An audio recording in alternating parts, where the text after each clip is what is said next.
سیدنا زینب رضی اللہ تعالی عنہا کا یزید کے دربار میں وہ خطبہ جس کو سن کر یزید کے درباری بھی رو پڑے۔ واقعہ کربلا کے بعد زینب بنت علی کا کردار بہت اہم ہے۔ واقعہ کربلا کے بعد وہ قیدی بنا کر کئی شہروں سے گزار کر دمشق لے جائی گئیں۔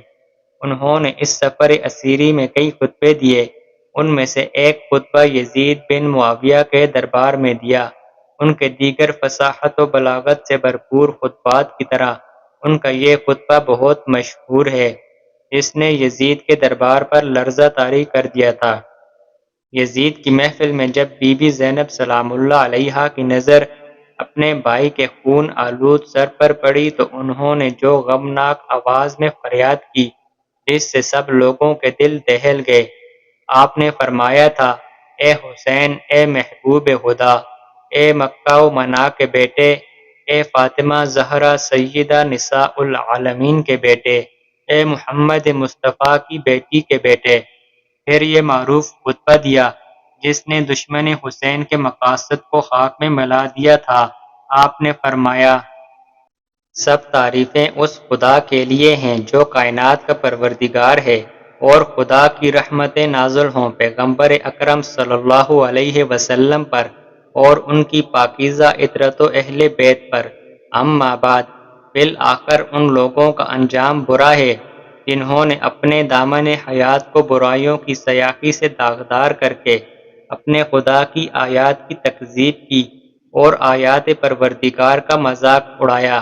اے یزید، کیا تو سمجھتا ہے کہ تو نے ہم پر زمین کے گوشے اور آسمان کے کنارے تنگ کر دیے ہیں، اور رسول کی آل کو رسیوں میں اور زنجیروں میں جکڑ کر در بدر پھرانے سے تو خدا کی بارگاہ میں سرفراز ہوا اور ہم رسوا ہوئے ہیں؟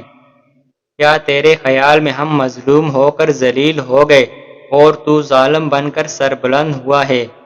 کیا تو سمجھتا ہے کہ ہم پر ظلم کر کے خدا کی بارگاہ میں تجھے شان و مقام حاصل ہو گیا ہے؟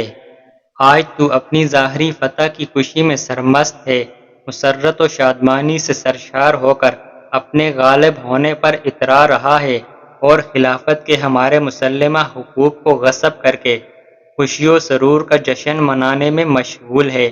اپنی غلط سوچ پر مغرور نہ ہو اور ہوش کی سانس لے۔ کیا تو نے خدا کا یہ فرمان بھلا دیا ہے کہ حق کا انکار کرنے والے یہ نہ سمجھیں کہ ہم نے انہیں جو مہلت دی ہے یہ ان کے حق میں بھلائی ہے؟ ہم انہیں مہلت اس لیے دیتے ہیں کہ وہ گناہ میں زیادتی کریں، اور ان کے لیے خوار کرنے والا عذاب ہے۔ اے طلقاء کے بیٹے، کیا یہ تیرا انصاف ہے کہ تو نے اپنی مستورات اور لونڈیوں کو چادر اور چار دیواری کا تحفظ فراہم کر کے پردے میں بٹھا رکھا ہوا ہے، جبکہ رسول زادیوں کو سر برہنہ در بدر پھرا رہا ہے؟ تو نے مخدرات عصمت کی چادریں لوٹ لیں اور ان کی بے حرمتی کا مرتکب ہوا۔ تیرے حکم پر اشقیاء نے رسول زادیوں کو بے نقاب کر کے شہر بہ شہر پھرایا۔ اے یزید، یاد رکھ کہ خدا آل رسول پاک کا تجھ سے انتقام لے کر ان مظلوموں کا حق انہیں دلائے گا اور انہیں امن و سکون کی نعمت سے مالا مال کر دے گا۔ خدا کا فرمان ہے کہ اور جو لوگ اللہ کی راہ میں مارے گئے ہیں انہیں مردے نہ سمجھو بلکہ وہ زندہ ہیں، اپنے رب کے ہاں سے رزق دیے جاتے ہیں۔ افسوس تو اس بات پر ہے کہ شیطان کے ہم نوا اور بدنام لوگوں نے رحمان کے سپاہیوں اور پاک باز لوگوں کو تہہ تہہ کر ڈالا ہے، اور ابھی تک اس شیطانی ٹولے کے ہاتھوں سے ہمارے پاک خون کے قطرے ٹپک رہے ہیں۔ ان کے ناپاک دہن ہمارا گوشت چبانے میں مصروف ہیں، اور صحرا کے بھیڑیے ان پاک باز شہیدوں کی مظلوم لاشوں کے ارد گرد گھوم رہے ہیں، اور جنگل کے نجس درندے ان پاکیزہ جسموں کی بے حرمتی کر رہے ہیں۔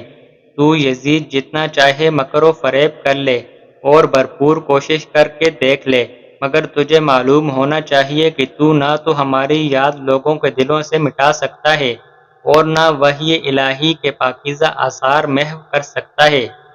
تو یہ خیال خام اپنے دل سے نکال دے کہ ظاہر سازی کے ذریعے ہماری شان و منزلت کو پالے گا۔ تو نے جس گھناؤنے جرم کا ارتکاب کیا ہے اس کا بدنما داغ اپنے دامن سے نہیں دھو پائے گا۔ تیرا نظریہ نہایت کمزور اور گھٹیا ہے۔ تیری حکومت میں گنتی کے چند دن باقی ہیں، تیرے سب ساتھی تیرا ساتھ چھوڑ جائیں گے، تیرے پاس اس دن کی حسرت و پریشانی کے سوا کچھ بھی نہیں بچے گا جب منادی ندا کرے گا کہ ظالم و ستم گر لوگوں کے لیے خدا کی لعنت ہے۔